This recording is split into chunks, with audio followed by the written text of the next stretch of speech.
তোমরা কি জানো মানুষ মারা যাওয়ার পর তার আত্মার কি হয়? তাহলে আজকে একটা গল্প শোনো। একদিন নবী করিম সাল্লাল্লাহু আলাইহি সাল্লামের একজন সাহাবী মারা গেলেন। রাসূল পাক সাল্লাল্লাহু আলাইহি সাল্লাম ওনার জানাজা পড়ালেন। তারপর একদল সাহাবী মৃতদেহ কবর দেওয়ার জন্য কবরস্থানে নিয়ে আসলেন। সবার সাথে আমাদের নবী করিম সাল্লাল্লাহু আলাইহি সাল্লাম হেঁটে হেঁটে আসলেন। দুইজন সাহাবী কবর খুঁড়তে শুরু করলেন। সবাই মৃতদেহকে ঘিরে বসে আছে। কবর খনন শেষ না হওয়া পর্যন্ত অপেক্ষা করছে। সবাই চুপচাপ, নীরব ও শান্ত একটি পরিস্থিতি। নবীজি গভীর মনোযোগ দিয়ে কবর খোঁড়া দেখছিলেন। একটু পর সবার দিকে তাকিয়ে জিজ্ঞেস করলেন, তোমরা কি জানো মানুষ মারা যাওয়ার পর তার আত্মার কি হয়? সবাই খুব আগ্রহ নিয়ে নবীজিকে বললেন, ইয়া রাসূলুল্লাহ, আমাদেরকে বলুন। নবীজি একটু চুপ করে থাকলেন। সবাই ওনার কাছে এসে ঘিরে বসলেন। মৃত্যুর পর আত্মার কি হয় এই তথ্য তাদের জানা ছিল না। আজ সেটা নবীজির মুখে শুনবেন। কত বড় সৌভাগ্য! শোনার জন্য সবাই অধীর আগ্রহে নবীজির কাছে এসে বসলেন। তিনি একবার কবরের দিকে তাকিয়ে মাথাটা তুলে আকাশের দিকে তাকালেন। তারপর তিনি গল্পের মতো করে বলতে শুরু করলেন, শোনো, মানুষ যখন একেবারেই মৃত্যুর শয্যায়, তখন সে মৃত্যুর ফেরেশতাকে দেখে ভয় পেয়ে যায়। কিন্তু যে বিশ্বাসী ও ভালো মানুষ, তাকে মৃত্যুর ফেরেশতা হাসিমুখে সালাম দেন, তাকে অভয় দেন এবং মাথার পাশে এসে ধীরে ও যত্ন করে বসেন। তারপর মৃতপ্রায় মানুষটির দিকে তাকিয়ে বলেন, হে পবিত্র আত্মা, তুমি তোমার পালনকর্তার ক্ষমা ও ভালোবাসা গ্রহণ করো এবং এই দেহ থেকে বের হয়ে আসো। মুমিনের আত্মা যখন বের হয়ে আসে, তখন সে কোনো ধরনের ব্যথা ও বেদনা অনুভব করতে পারে না। নবীজি আরো একটু ভালো করে উদাহরণ দিয়ে বললেন, মনে করো একটা পানির জগ কানায় কানায় পূর্ণ হয়ে যাওয়ার পর উপর থেকে এক ফোঁটা পানি যেমন নিঃশব্দে উপর থেকে নিচে নেমে আসে, ঠিক তেমনি নীরবে ও কষ্ট ছাড়াই আত্মাটি তার দেহ থেকে বের হয়ে আসে। সেই সময় দুইজন অন্য ফেরেশতা বেহেশত থেকে খুব সুগন্ধি মাখানো একটা নরম সুতার চাদর নিয়ে আসেন এবং তারা আত্মাটিকে সেই চাদরে আবৃত করে আকাশের দিকে নিয়ে যান। তারা যখন আকাশে পৌঁছেন, তখন অন্য ফেরেশতারা সেই আত্মাটিকে দেখার জন্য এগিয়ে আসেন। কাছে এসে সবাই বলেন, সুবহানাল্লাহ, কত সুন্দর আত্মা, কি সুন্দর তার গান। প্রিয় দিনী ভাই ও বোন, আমি গল্পটা শেষ করার আগে আপনাদের কাছে একটা রিকোয়েস্ট করব, এই ভিডিওটা শেষ পর্যন্ত দেখুন। ভিডিওর শেষে আমি জান্নাতে স্থান পাওয়ার একটি পাওয়ারফুল দোয়া শিখিয়ে দিব আপনাদেরকে, ভিডিও সহকারে বাংলা এবং আরবিতে দেখাবো। আপনারা মুখস্থ করে এখান থেকে যাবেন। তারপর সবাই জানতে চান, এই আত্মাটি কার? উত্তরে আত্মা বহনকারী ফেরেশতারা বলেন, উনি হলেন ফুলান ইবনে ফুলান।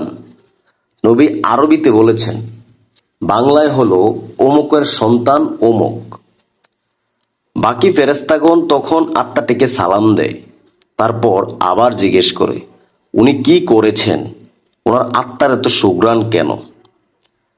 আত্মা বহনকারী ফেরেশতাগণ তখন বলেন, আমরা শুনেছি মানুষজন নিচে বলাবলি করছে উনি একজন ভালো মানুষ ছিলেন, আল্লাহর ভালো বান্দা, অনেক দয়ালু, মানুষের অনেক উপকার করেছেন। এতটুকু বলার পর নবী একটু থামলেন। তারপর সবার দিকে ভালো করে দৃষ্টি দিয়ে ওনার কণ্ঠটা একটু বাড়িয়ে বললেন, এই কারণেই বলছি, সাবধান, তোমরা কিন্তু মানুষের সাথে কখনো খারাপ ব্যবহার করবে না। তুমি মারা যাওয়ার পর মানুষ তোমার সম্পর্কে যা যা বলবে, এই আত্মা বহনকারী ফেরেশতারাও আকাশে গিয়ে ঠিক একই কথা অন্যদেরকে বলবেন।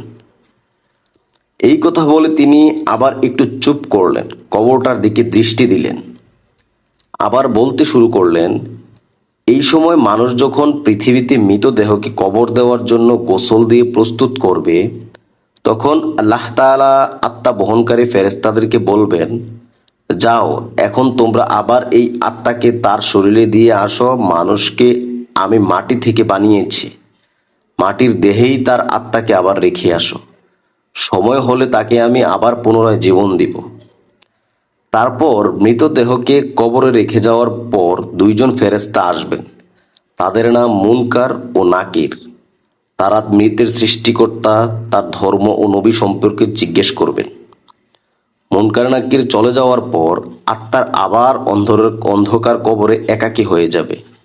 সে এক ধরনের অজানা আশঙ্কায় অপেক্ষা করবে। কোথায় আছে, কি করবে, এক অনিশ্চয়তা এসে তাকে ঘিরে ধরবে। এমন সময় সে দেখবে খুব সুন্দর একজন তার কবরের তার সাথে দেখা করতে এসেছেন।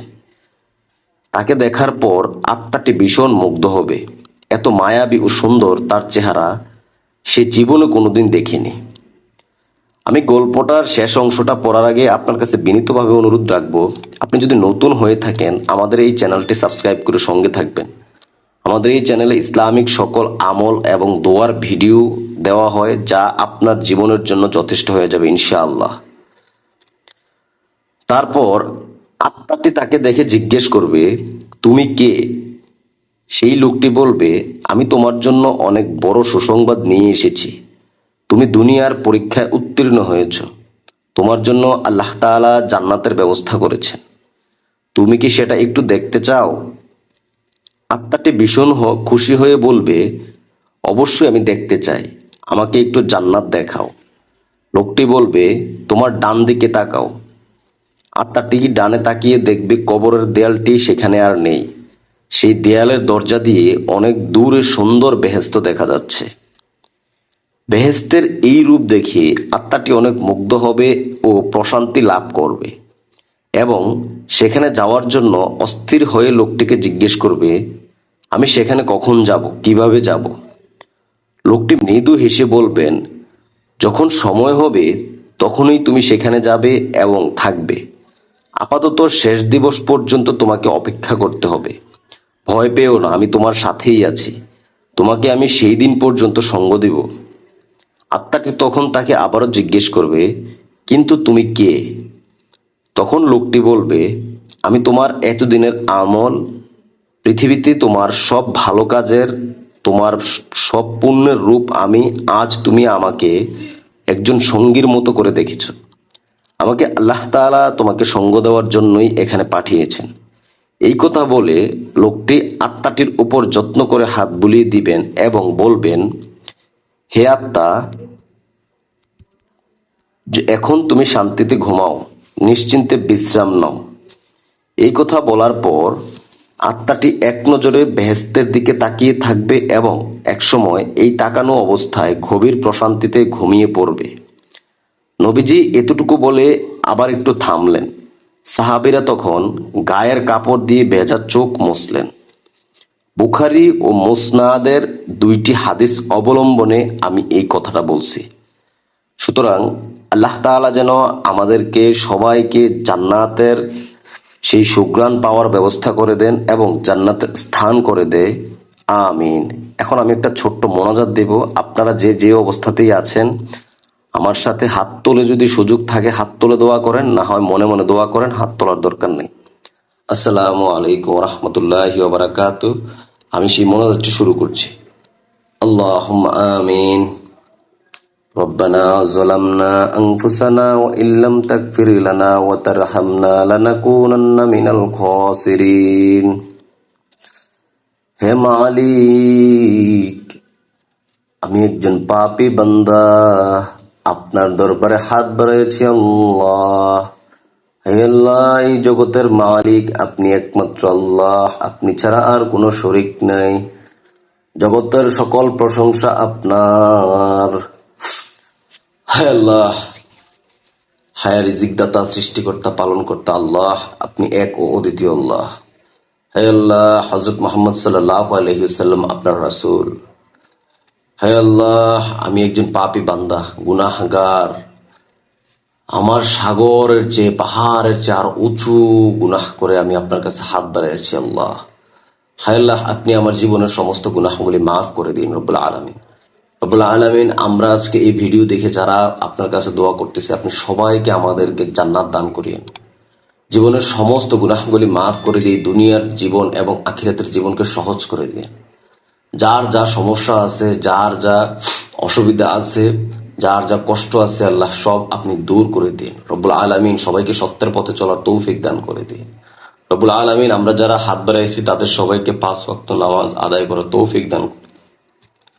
হে আল্লাহ, আমরা যারা হাত বাড়াইছি, আল্লাহ যারা এই ভিডিওটা দেখে এখান থেকে দোয়াটা শিখে যাবে তাদেরকে আপনি মৃত্যুর পরে জান্নাত দান করিয়ে। রব্বির হামহুমা কামা রব্বায়ানি সগীরা, রব্বির হামহুমা কামা রব্বায়ানি সগীরা, রব্বির হামহুমা কামা রব্বায়ানি সগীরা। লা ইলাহা ইল্লাল্লাহু মুহাম্মাদুর রাসূলুল্লাহ। রব্বুল আলামিন, জগতের সকল প্রশংসা আপনার, আপনি এক ও অদ্বিতীয় আল্লাহ। আমিন আমিন বিরহমাতিকা ইয়া আরহামার রাহিমিন। দয়া করে কমেন্টস বক্সে আপনারা সবাই আমিন লিখে যাবেন, কেননা কার দোয়া কখন কবুল হয়ে যায় বলা যায় না। আমিন লিখে দোয়ায় শরীক থাকুন। আমি ভিডিওটি আর দীর্ঘায়িত না করে আমাদের সেই কাঙ্ক্ষিত দোয়াটা কি সেটা দেখানোতে চলে যাচ্ছি। জান্নাতে স্থান পাওয়ার দোয়া। উচ্চারণ: আশহাদু আল্লা ইলাহা ইল্লাল্লাহু ওয়াহদাহু লা শারীকা লাহু ওয়া আন্না মুহাম্মাদান আবদুহু ওয়া রাসূলুহু। রাদিতু বিল্লাহি রাব্বাও ওয়া বিল ইসলামি দীনাও ওয়া বি মুহাম্মাদিন নাবিয়্যু ওয়া রাসূলা। খুবই ছোট দোয়া, একটু বড়, যার কারণে আমি বাংলা এখানে লিখে দিছি উচ্চারণ সহ। আপনারা দেখে দেখে পড়তে পারবেন এবং মুখস্থ করতে পারবেন। খুবই সহজ, 2বার বা 3বার পড়লে ইনশাআল্লাহ মুখস্থ হয়ে যাবে। আমার সাথে সাথে একবার পড়েন। আশহাদু আল্লা ইলাহা ইল্লাল্লাহু আহদাহু লা শারীকা লাহু ওয়া আন্না মুহাম্মাদান আবদুহু ওয়া রাসূলুহু। রাদিতু বিল্লাহি রাব্বাও ওয়া বিল ইসলামি দীনাও ওয়া বি মুহাম্মাদিন নাবিয়্যু ওয়া রাসূল। সহজ আছে, একটু বড় হইলেও বানানগুলো দেখেন, উচ্চারণগুলো দেখে দেখে পড়েন, ইনশাআল্লাহ আমল করেন। কোন আমল কখন কাজে লাগে বলা যায় না। আমল করতে থাকেন, শেয়ার করে দেন, অন্য আরেকজনকে দেখার সুযোগ করে দেন। আপনার কারণে যদি কেউ একটা আমল বা একটা দোয়া শিখে অথবা একটা অক্ষর আমল করে, সেইটার সওয়াব কিন্তু আপনিও পাবেন। ভিডিওটি ভালো লাগলে চ্যানেলটি সাবস্ক্রাইব করে সঙ্গে থাকেন। আপনার যদি কোনো দোয়া দরকার লাগে আপনি কমেন্টস করবেন, ইনশাআল্লাহ আমরা চেষ্টা করব পরবর্তী ভিডিও নিয়ে আসার জন্য। ভালো থাকবেন। আসসালামু আলাইকুম ওয়া রাহমাতুল্লাহি ওয়া বারাকাতুহু।